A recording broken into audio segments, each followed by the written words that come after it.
Hello everyone. In this series of Easy Tricks to Remember, we are going to complete Fundamental Duties of the Citizen. दोस्तों, इस series में मैं आपको chapter wise M Laxmikanth complete करा रहा हूँ with easy tricks, with clarity, with concept. इस series को कंप्लीट करने के बाद ना आप प्रीलिम्स के अंदर ना प्रीलिम्स 2025 में ना आप पॉलिटी सब्जेक्ट के अंदर 100% स्कोर करोगे। ये मेरा आपसे वादा है, आपसे प्रॉमिस है कि आप प्रीलिम्स 2025 के अंदर पॉलिटी सब्जेक्ट के अंदर 100% स्कोर करने वाले हो। ठीक है, बस आपको इस सीरीज को कंप्लीट करना है सही से, ईमानदारी से दोस्तों। प्लस दोस्तों, इसके अंदर ना चाहे वो मेंस हो चाहे वो प्रीलिम्स हो, मैं सब कंप्लीट करा रहा हूँ और कुछ भी नहीं छोड़ रहा। ठीक है, कुछ भी नहीं छोड़ रहा। इस चीज़ की चिंता मत करना कि मैं कोई टॉपिक छोड़ दूंगा, सब कंप्लीट होगा। ठीक है, और सब कुछ याद कराऊंगा मैं आपको, और याद करा रहा हूँ। और प्लस आपकी कंसेप्चुअल क्लैरिटी भी क्लियर कर रहा हूँ ताकि आप कभी भूलो ना, और वो टॉपिक आपको समझ में भी रहे और याद भी रहे। इस तरीके से सीरीज को कंप्लीट करा रहा हूँ आपको। ठीक है दोस्तों। प्लस दोस्तों, जिन्होंने अभी तक जो है ना टेलीग्राम ग्रुप ज्वाइन नहीं करा है ना, जाओ टेलीग्राम ग्रुप ज्वाइन कर लो, टेलीग्राम चैनल ज्वाइन कर लो, जिससे आपको जानकारी मिलती रहे वीडियोस के बारे में। प्लस मैं आपको पीडीएफ शेयर करता हूँ, और इसी पे जो है ना मैं प्रीलिम्स 2025 के लिए फ्री मेंटोरशिप गाइडेंस प्रोग्राम लेकर आ रहा हूँ। ठीक है, जिसके अंदर मेरे कुछ दोस्त भी होंगे जो आपको गाइड करेंगे, जिन्होंने फर्स्ट अटैम्प्ट के अंदर अपने पहले प्रयास में ही 2023 यूपीएससी सीएससी एग्ज़ाम फोड़ा है। ठीक है, निकाला है। ठीक है, तो वो भी आपको गाइड करेंगे, मैं भी रहूँगा। प्लस दोस्तों, सीखा का एक क्वेश्चन था, इसको भी हम लास्ट में डिस्कस करेंगे। ठीक है, और अभी हम चलते हैं अपने पॉलिटी लक्ष्मीकांत की बुक के ऊपर, जिसमें मैं आपको ये बताता हूँ कि हम इसके अंदर सब कुछ कंप्लीट करने वाले हैं। और एक बात और दोस्तों, मैं जो भी लिखवाता हूँ ना आपको, जो भी निमोनिक्स बताता हूँ, वो आपको अपनी बुक के अंदर लिखना है। ठीक है, क्यों लिखना है? इससे आपको ये पता रहे कि मैंने इस तरीके से इस टॉपिक को पढ़ा था, और इससे आप जल्दी से रिकॉल कर पाओ। ठीक है, जल्दी से याद कर पाओ और जल्दी से रिवीजन कर पाओ। तो इस तरीके से आपको करना है काम। जैसे कि अगर मैं चैप्टर को पढ़ रहा हूँ, ठीक है, मैं आपकी जगह हूँ तो मैं वीडियो देखूंगा, प्लस जहाँ मैं जो पॉइंट बता रहा हूँ, जिस आर्टिकल में बता रहा हूँ, मैं उसी का नोमेनिक्स जो है ना वो यहीं पे लिख लूंगा। ठीक है, तो इस तरीके से आपको पढ़ना है दोस्तों। ठीक है, तो कंसंट्रेशन लेवल बढ़ाओ अपना।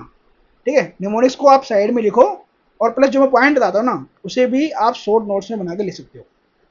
ठीक है, इससे आपको जल्दी याद हो जाएगा, रिकॉल हो जाएगा। प्लस और कैसे मास्टरी करोगे, तो मास्टरी इस तरीके से करोगे कि मैं आपको पॉलिटी की जो है ना क्वेश्चन बैंक प्रोवाइड कर चुका हूँ टेलीग्राम ग्रुप के अंदर, और आपको ये पीडीएफ टेलीग्राम ग्रुप के अंदर मिल जाएगी। इसके अंदर आप प्रैक्टिस कर सकते हो, निमोनिक्स लिखकर रिकॉल कर सकते हो, और जिस तरीके से मैंने प्रैक्टिस किया है, ठीक है, उस तरीके से आप भी प्रैक्टिस कर सकते हो अपनी इस पीडीएफ के अंदर। ठीक है दोस्तों, आप इसका प्रिंट आउट करवाओ या फिर आप टाइपिंग करके भी प्रैक्टिस कर सकते हो इसके अंदर। ठीक है, चलो चलो अपने लेक्चर को स्टार्ट करते हैं और फंडामेंटल ड्यूटीज को याद करते हैं। और फंडामेंटल ड्यूटीज जो है ना आप कभी नहीं भूलने वाले इस वीडियो के बाद। दोस्तों, मैंने आपको प्रेम्बर वाले चैप्टर में पढ़ाया था कि हमने जस्टिस कंसेप्ट लिया कहाँ से था, तो हमने लिया था रशियन कॉन्स्टिट्यूशन से। तो मैंने आपको उसमें यही बताया था कि वहाँ पर स्टालिन ने फंडामेंटल ड्यूटीज़ को इंट्रोड्यूस किया था अपनी कंट्री के अंदर, मतलब रसिया के अंदर, और लेनिन ने क्या था, आइडियाज ऑफ जस्टिस। और उस टाइम पे ये क्या था, यूएसएसआर था। ठीक है, सोवियत यूनियन था, रसिया कंट्री नहीं थी उस टाइम पे, सोवियत यूनियन था। ठीक है, तो स्टालिन लेकर आया था वहाँ पर फंडामेंटल ड्यूटीज़, और लेनिन लेकर आया था आइडियल्स ऑफ जस्टिस। और मैंने आपको यही पढ़ाया है कि हम जस्टिस तीन प्रकार के देते हैं, वो है एसईपी। तो एसईपी से यहाँ पर क्या है, सोशल, इकोनॉमिक एंड पॉलिटिकल। तो हम तीनों प्रकार के जस्टिस प्रोवाइड करते हैं, और ये हमने रसिया से ही लिया है। ठीक है, तो जस्टिस भी हमने रसिया से लिया है और ड्यूटीज़ भी हमने रसिया से लिया है। और एक बात और, जो स्टेट की ड्यूटीज़ होती हैं वो होती है डीपीएसपी। ठीक है, ये मैं डीपीएसपी चैप्टर आपको कंप्लीट करा चुका हूँ, directive principle of state policy, और ये हमारे पार्ट 4 ऑफ द कॉन्स्टिट्यूशन में मिलेगा। मैंने कैसे याद करवाया था आपको, मैंने कहा था इसके अंदर 4 वर्ड्स होते हैं, तो पार्ट 4 में मिलेगा। ठीक है, अब देखो ड्यूटीज ऑफ सिटीजन क्या है, तो वह है फंडामेंटल ड्यूटीज। अब हम फंडामेंटल ड्यूटीज को ऐड करेंगे, ओरिजिनली तो था नहीं है हमारे कॉन्स्टिट्यूशन में, ये इंदिरा गांधी जी लेकर आई थी ना 1976 में। तो फंडामेंटल ड्यूटीज आता है हमारा पार्ट 4A के अंदर। ठीक है, तो इस तरीके से याद रखना कि भैया जहाँ पर स्टेट की ड्यूटी है ना पार्ट 4 के अंदर, हमने एक करोड़ ड्यूटी ऐड करी, किसकी, सिटीजन की ड्यूटी, और वो हमने कर दी ऐड पार्ट 4A बनाकर। ठीक है, हमने ए वर्ड डाल दिया पार्ट 4 के अंदर, उसी के अंदर हमने फंडामेंटल ड्यूटीज को डाल दिया। ठीक है दोस्तों, तो इस तरीके से आपको याद रखना है। अब देखो, कुछ भी अगर हम कॉन्स्टिट्यूशन अमेंडमेंट एक्ट लेकर आते हैं ना, तो उससे पहले कमेटी बिठाते हैं। कि हमें क्या क्या चीज़ें ऐड करनी चाहिए, उसके ऊपर डिस्कशन होता है। तो हमने बनाई एक स्वर्ण सिंह कमेटी, ठीक है, मतलब स्वर्ण सिंह का नाम था, उन्हीं के नाम पे कमेटी का नाम हो गया। तो ये बनी थी 1976 में उन्होंने, और इसी कमेटी ने रिकमेंड किया फंडामेंटल ड्यूटीज़ को। तो ये चैप्टर जो है सेपरेट चैप्टर बनता है फंडामेंटल ड्यूटीज़ का, और ये हमारे कॉन्स्टिट्यूशन में आता है, ठीक है, पार्ट 4A के अंदर। और इसका जो आर्टिकल 8 होता है वो कौन सा होता है, आर्टिकल 51A। अब एक बात ध्यान रखना, इंदिरा गांधी जी ने स्वर्ण सिंह कमेटी को बिठाई थी, ठीक है, इन्होंने टास्क किया था स्वर्ण सिंह कमेटी जी को, स्वर्ण सिंह जी को टास्क किया था भैया फंडामेंटल ड्यूटीज होने चाहिए सिटीजन्स की, जैसे स्टेट के ड्यूटीज हैं डीपीएसपी, ऐसे स्टेट के भी होने चाहिए, मतलब सिटीजन के भी होने चाहिए। तो उन्होंने ऐसा क्यों करा था, उन्होंने कहा था भैया सिटीजन्स जो हैं कॉन्शियस होने चाहिए अपने ड्यूटीज के भी, in addition to the enjoyment of their rights. अगर उनको पता है कि उनके राइट्स क्या हैं, तो उनको ये भी पता होना चाहिए कि उनकी कुछ ड्यूटीज भी होती हैं स्टेट के लिए, ठीक है। अगर वो ये राइट को एंजॉय करना चाहते हैं ना, तो उनके पास ड्यूटीज भी होना चाहिए कि इन राइट्स को जो है ना सही से एंजॉय कर पाए, ठीक है, इन राइट्स का सही इस्तेमाल कर पाए, ठीक है। तो स्वर्ण सिंह कमेटी ने बहुत कुछ रिकमेंड किया था।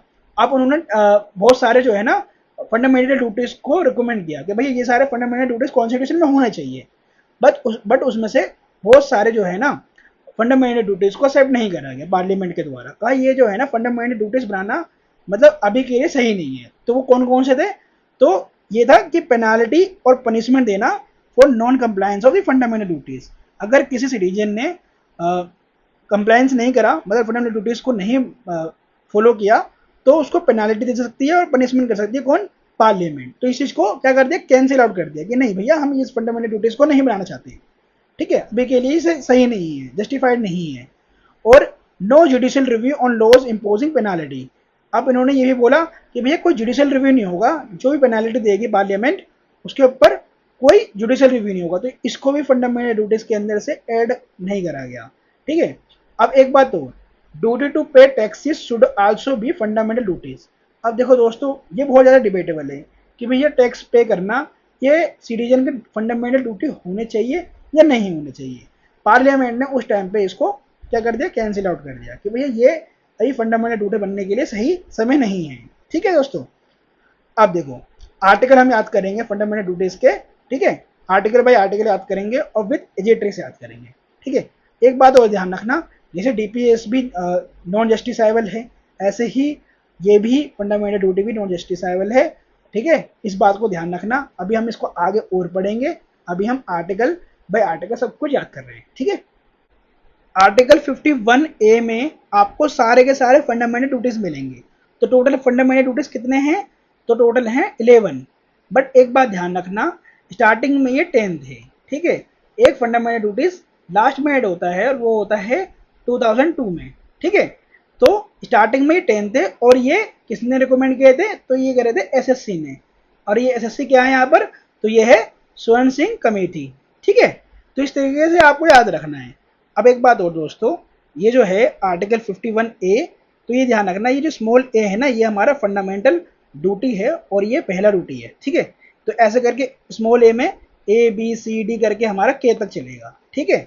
इस बात को ध्यान रखना, के से मेरा भी नाम आता है, आप बताओ मेरा नाम क्या है, ठीक है, करण नाम है मेरा, ठीक है। चलो आर्टिकल 51A, तो इसको याद करने का तरीका है हमारा IIF है। तो इस टाइम पे जो है ना आपको पता भी होगा कि international Indian film academy awards मिल भी रहे हैं इस समय, ठीक है, चल रहा है, अक्टूबर का मंथ चल रहा है, तो उसमें मिल भी रहे हैं, आपको अवार्ड्स मिल रहे हैं। तो ये एक्रोनियम है IIF है, इसका international Indian film academy awards, ठीक है। तो आई से यहाँ पर क्या है, आइडियल्स, और फिर से आई से क्या है यहाँ पर, इंस्टीट्यूशंस, और एफ से यहाँ पर क्या है, नेशनल फ्लैग, और ए से यहाँ पर क्या है, नेशनल एंथम। अभी एक बात ध्यान रखना, ये सारे के सारे जो हमारे चीज़ें हैं इनका करना क्या है, आपको अबाइड करना है कॉन्स्टिट्यूशन का, ठीक है, रिस्पेक्ट करना है इट्स IIFA, मतलब abide by the constitution and IIFA का क्या करना है, रिस्पेक्ट करना है। तो आइडियल्स का, इंस्टीट्यूशंस का और नेशनल फ्लैग का और नेशनल एंथम का हमें क्या करना है, रिस्पेक्ट करना है, IIFA। तो इस तरीके से आपको याद रखना है, ठीक है दोस्तों। अभी हम आर्टिकल के अंदर जितने भी फंडामेंटल ड्यूटीज है सब याद करने वाले हैं, ठीक है। अब देखो आर्टिकल 51C, अभी बी भी याद कराऊंगा, डी भी याद कराऊंगा, अभी टेंशन मत लो, ठीक है। तो सी में बोला गया है to uphold and protect SUI of India. अब SUI क्या है यहाँ पर, तो सोवरेनिटी को प्रोटेक्ट करना है, अपहोल्ड करना है, यूनिटी को करना है, इंटीग्रिटी को करना है ऑफ द नेशन। ठीक है, तो sovereignty, unity and integrity of the nation, इसको क्या करना है, अपहोल्ड करना है और प्रोटेक्ट करना है। ये मिलेगा आपको सी के अंदर। अब जरूरी तो ना नंबर से याद करना, आपको फंडामेंटल ड्यूटीज याद होना चाहिए। क्यों, एक तो आपके मेंस में काम आएगा, प्लस प्रीलिम्स में पूछ जाता है इनमें से कौन से फंडामेंटल ड्यूटीज हैं। ठीक है, तो आपको यहाँ पर आपको पता रहेंगे फंडामेंटल ड्यूटीज कौन कौन से हैं, तो आप आराम से टिक कर पाओगे। ठीक है, तो sovereignty, unity and integrity. E में क्या है, to promote harmony and the spirit of common brotherhood amongst all the people of India transcending RL RS diversities. तो प्रमोट करना हार्मनी को, स्पिरिट ऑफ कॉमन ब्रदरहुड को लेकर आना है किसके अंदर, amongst all the people of India transcending RL RS diversities. अभी कौन कौन सी डाइवर्सिटीज है, तो रिलीजियस है, ठीक है, लिंग्विस्टिक है, रीजनल है और सेक्शनल है। तो ये सारे डाइवर्सिटीज को हमें क्या करना है, इनके अंदर हार्मनी लगानी है और कॉमन ब्रदरहुड को क्या करना है, प्रमोट करना है। ठीक है, इस चीज को ध्यान रखना, RL RS। ठीक है, रिलीजियस, लिंग्विस्टिक, रीजनल और सेक्शनल, इसके अंदर हमें प्रमोट करनी है हार्मनी को। ठीक है, ये हमारा एक फंडामेंटल ड्यूटी है। AG को याद करो। ठीक है, to protect and improve the natural environment including FLWR। अब इसको पढ़ना क्या है, आपको इसको पढ़ना है फ्लावर। अगर आप इसको फ्लावर पढ़ोगे तो इसको एनवायरनमेंट से आप रिलेट कर सकते हो। तो इसके अंदर पता चलना चाहिए आपको कि जी के अंदर क्या है, एनवायरनमेंट से रिलेटेड फंडामेंटल ड्यूटी है आपके पास। आपको फॉरेस्ट को प्रोटेक्ट करना है, ठीक है, लेक्स को प्रोटेक्ट करना है, वाइल्ड लाइफ को प्रोटेक्ट करना है और रिवर्स को प्रोटेक्ट करना है और इम्प्रूव करना है नेचुरल एनवायरनमेंट को। ठीक है, तो आपको नेचुरल एनवायरनमेंट में ये सारे मिलेंगे, forest, lakes, wild life and rivers. तो ऐसे करके आपको याद करना है, आसान हो जाता है। ठीक है दोस्तों, और ये आपके मेन से भी काम आएगा, एक बात ध्यान रखना। आर्टिकल 51AH को याद करते हैं, टू डेवलप SHSR। ठीक है, तो एस से यहाँ पर क्या है, साइंटिफिक टेम्पर, एस से ह्यूमनिज्म और एस से स्पिरिट ऑफ इंक्वायरी और आर से रिफॉर्म। ठीक है, तो इन सबों को आपको करना क्या है, एच के अंदर डेवलप करना है SHSR को। ठीक है दोस्तों, रिमेनिंग फंडामेंटल ड्यूटीज 1 to 5। ठीक है, ए से लेके ई तक कैसे याद करना है, तो abiding by constitution, cherishing noble ideals, ये आपको हेल्प करेंगी, uphold the sovereignty, defend the country and render services, promote HBR। HBR यहाँ पर क्या है, तो harmony, brotherhood and renounce practices derogatory to dignity of women. ठीक है, तो आपको मिलेगा ए में, abide by the constitution, respect its IIFA। मैंने अभी आपको याद कराया था IIFA क्या है। ठीक है, तो ये डील करता है इंस्टीट्यूशंस, नेशनल फ्लैग और नेशनल एंथम से। ठीक है, हमें कॉन्स्टिट्यूशन का अवॉइड करना है और रिस्पेक्ट करना है इसके IIFA को। ठीक है, बी में मिलेगा आपको कि चेरिश करना नोबल आइडियल्स ऑफ IFS। ठीक है, तो इंडियन फ्रीडम स्ट्रगल के जो भी नोबल आइडियल्स हैं, हमें उनको चेरिश करना है। ठीक है, इंडियन फ्रीडम स्ट्रगल के। ठीक है, अब ध्यान रखना, सी में आपको मिलेगा कि अपहोल्ड करना है आपको SUI, सोवरेनिटी, यूनिटी और इंटीग्रिटी। ठीक है, इसको आपको अपहोल्ड करना है। और डी से देखो, डी से डिफेंड ही करना है आपको। ठीक है, डिफेंड करना है कंट्री को, और जब भी आपको बोला जाए तो रेंडर करना है सर्विसेज, ठीक है, फॉर द कंट्री। और ई से आपको क्या है, तो प्रमोट करना है आपको HBR, harmony, brotherhood, renounce practices derogatory to the dignity of women. ठीक है, तो इस तरीके से आपको याद रखना है और समझना है इनको। ठीक है, 6 से लेकर 10 तक याद करते हैं। ठीक है, F से लेकर J तक। ठीक है, तो रिच हेरिटेज है हमारा, नेचुरल एनवायरनमेंट है, और ये हमारे को हेल्प करता है टू डेवलप SHSR। ठीक है, और सेफगार्ड करता है पब्लिक को और स्ट्रीव करता है टुवर्ड्स एक्सेलेंस को। ठीक है, तो F में मिलेगा आपको value and preserve rich heritage. एक बात और ध्यान रखना दोस्तों, आपको जरूरी नहीं है कि नंबर वाइज याद करना है, आपको पता होना चाहिए ये सारे आपके क्या है, फंडामेंटल ड्यूटीज हैं। ठीक है, प्रीलिम्स में और मेंस में आपको बस इतना ही लिखना है कि आपको फंडामेंटल ड्यूटीज क्या हैं और ये है या नहीं, इतना आपको बस पता होना चाहिए। ठीक है, तो वैल्यू करना, प्रिजर्व करना रिच हेरिटेज को, और जी में आपको प्रोटेक्ट करना है, इंप्रूव करना है नेचुरल एनवायरनमेंट को। ठीक है, और डेवलप करना है SHSR को, scientific temper, humanism, spirit of inquiry and reform. और आई में सेफगार्ड करना है पब्लिक प्रॉपर्टी को और एब्जॉर्ब करना है वायलेंस को। और जैसे strive towards excellence in all spheres of individual and collective activity so that nation constantly rises to higher levels of endeavour and achievement. और एक बात और दोस्तों, फंडामेंटल ड्यूटीज को एक और याद करने का तरीका है, जितनी अच्छी अच्छी बातें हैं ना जो सिटीजन्स के लिए करनी चाहिए, जो सिटीजन को करनी चाहिए, वो आपके सारे फंडामेंटल ड्यूटीज हैं। तो आपको अगर प्रीलिम्स में कोई क्वेश्चन मिलता है ना, ठीक है, और इससे मिलता जुलता कुछ लिखा हुआ है, तो आप समझना वो सारे सारे फंडामेंटल ड्यूटी हैं आपके। ठीक है, अगर याद नहीं आ रहा होगा ना, तो बात करें साइंटिफिक टेम्पर की, ह्यूमैनिज्म की, स्पिरिट ऑफ इंक्वायरी की, रिफॉर्म की, ठीक है, पब्लिक से प्रॉपर्टी की बात करें, सेफगार्ड करने की, एब्श्योर करने की बात कर रहा है वायलेंस को, तो ये तो आपको फंडामेंटल ड्यूटी होने चाहिए ना, क्यों नहीं होने चाहिए ना। हाँ, कुछ चीज़ें हैं जो नहीं है, ठीक है, वो मैं आपको पढ़ा रहा हूँ। ठीक है, क्या चीज़ अभी नहीं है फंडामेंटल ड्यूटीज, वो आपको पढ़ा दे रहा हूँ। ठीक है, ड्यूटीज क्या है, तो वो आपको मिलेगा आर्टिकल 51 के अंदर। ठीक है, तो ये करता है, प्रोवाइड करता है अपॉर्चुनिटीज को for education two is a child. ठीक है, 6 से लेकर 14 ईयर्स तक के जितने भी चाइल्ड है उनको एजुकेशन प्रोवाइड करना, ये भी किसका काम है, उनके पेरेंट्स का काम है, उनके परिवार का काम है कि अपने बच्चों को स्कूल भेजें और उनको पढ़ाएं। ठीक है, ये फंडामेंटल ड्यूटी दिया गया है सिटीजन को। ठीक है, तो के से ध्यान रखना, किड्स होता है, तो फॉर एजुकेशन ऑफ किड्स। ठीक है, 6 to 14 ईयर्स। और ये कब आया, ये आपका फंडामेंटल ड्यूटी ऐड हुआ 86 कॉन्स्टिट्यूशन अमेंडमेंट एक्ट 2002 से। ठीक है, ये भी याद रखना है, ये चीज प्रीलिम्स में पूछी जा सकती है। ठीक है, तो आपको ये याद रखना है। ठीक है, फीचर्स ऑफ फंडामेंटल ड्यूटीज, दोस्तों इसे याद कर लो। ठीक है, ये आपके मेंस में काम आएगा। तो फीचर्स आपको कैसे याद रखना है, नाइस फंडामेंटल ड्यूटीज। ठीक है, तो हमारे जो फीचर्स है फंडामेंटल ड्यूटीज के वो सारे क्या है, नाइस है। ठीक है, तो एन से यहाँ पर क्या है, नॉन जस्टिसाइबल है, इसे डीपीएसपी है। और आई से यहाँ पर क्या है, integral to Indian way of life है, इसे इंटीग्रल, जैसे लाइफ के जो इंडियन वे का जो लाइफ है उससे इंटीग्रल है, उससे जुड़ा हुआ है, उसके मोरल से, उसके सिविक ड्यूटी से जुड़ा हुआ है। ठीक है, सी से यहाँ पर क्या है, कन्फाइंड है टू सिटीजन्स ओनली, सिर्फ सिटीजन्स की ड्यूटीज हैं ये, अभी फॉरनर्स की नहीं है, जो इंडिया के अंदर फॉरनर्स आ रहे हैं, ये सिर्फ सिटीजन्स की ड्यूटी है। और ये एनफोर्सेबल बाय लॉ है। अगर इन फंडामेंटल ड्यूटीज को एनफोर्स करना है ना, तो इसके लिए पार्लियामेंट है वो लॉज लेकर आ सकती है। ठीक है, तो serve as wars plus any. ठीक है, तो ऐसे करके आपको याद रखना है। डब्ल्यू से यहाँ पर क्या है, तो ये वार्निंग अगेंस्ट एंटी नेशनल और एंटी सोशल एक्टिविटीज़ को देता है।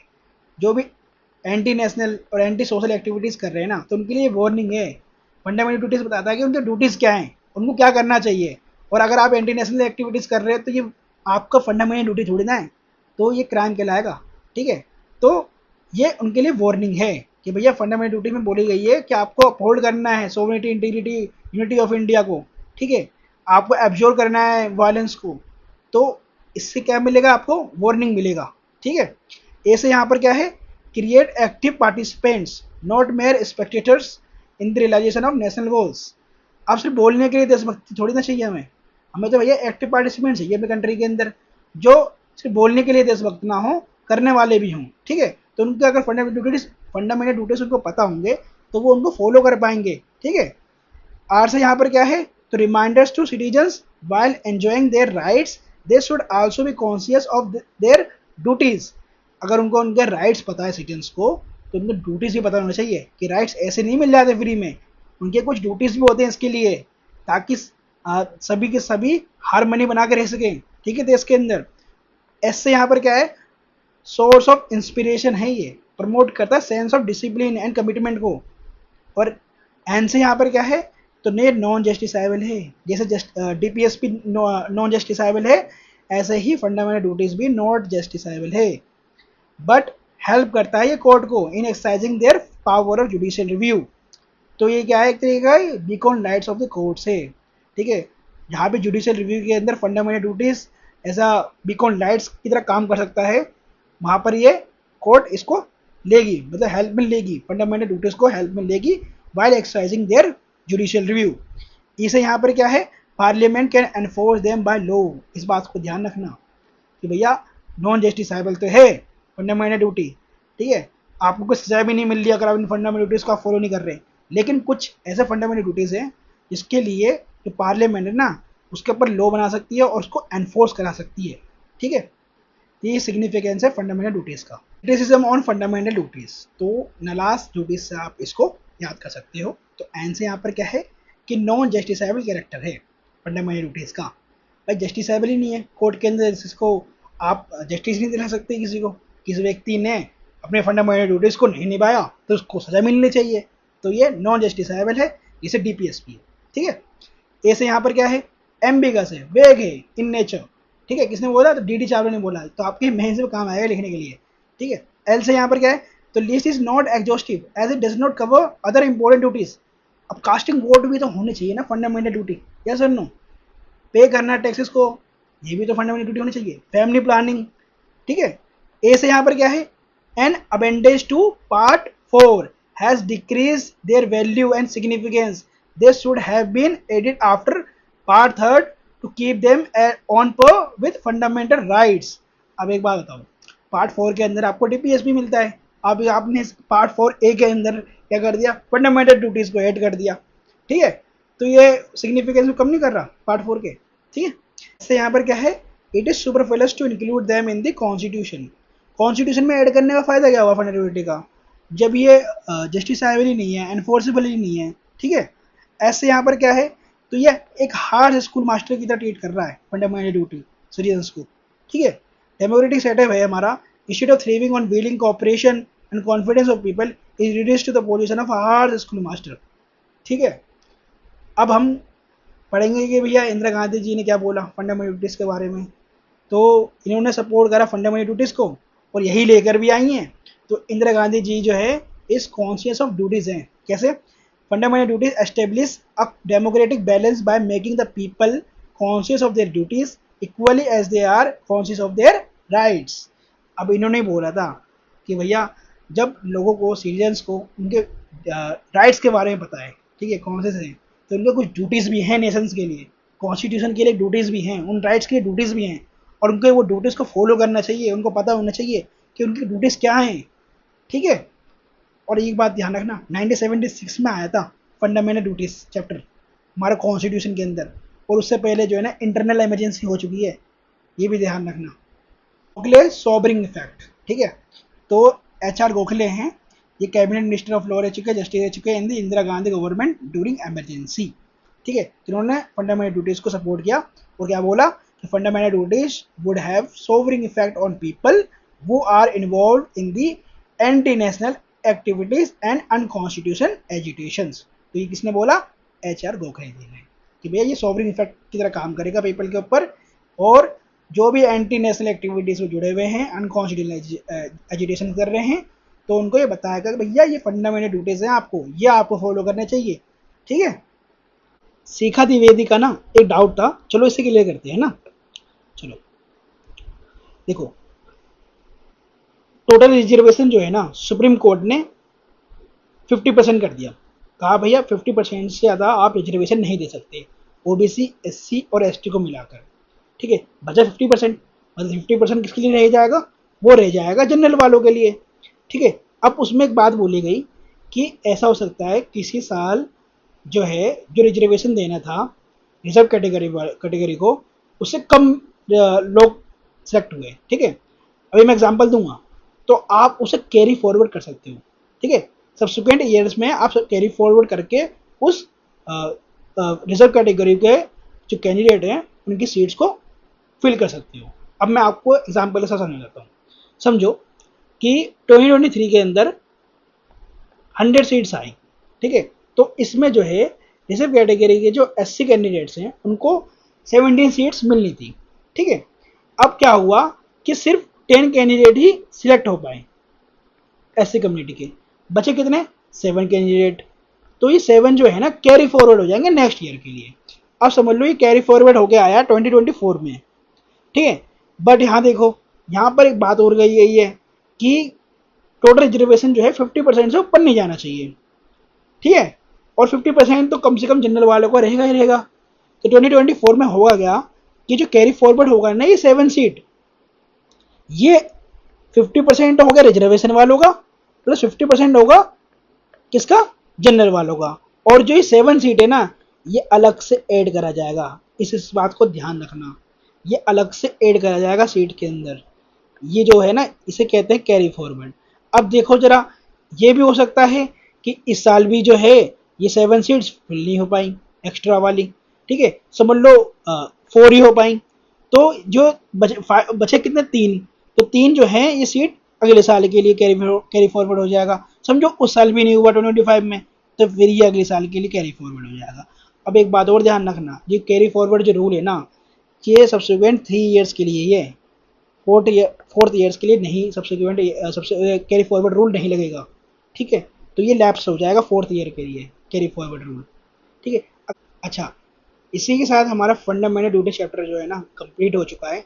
अगर आपको कोई डाउट है तो आप मुझे कमेंट करके पूछ सकते हैं।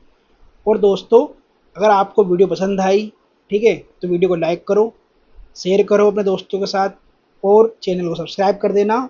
और एक बात और दोस्तों, इसी तरीके से ना वीडियो आपको मिलती रहेगी, ठीक है। सीरीज़ को कंप्लीट कराऊंगा, पूरी लक्ष्मीकांत कंप्लीट कराऊंगा, ठीक है।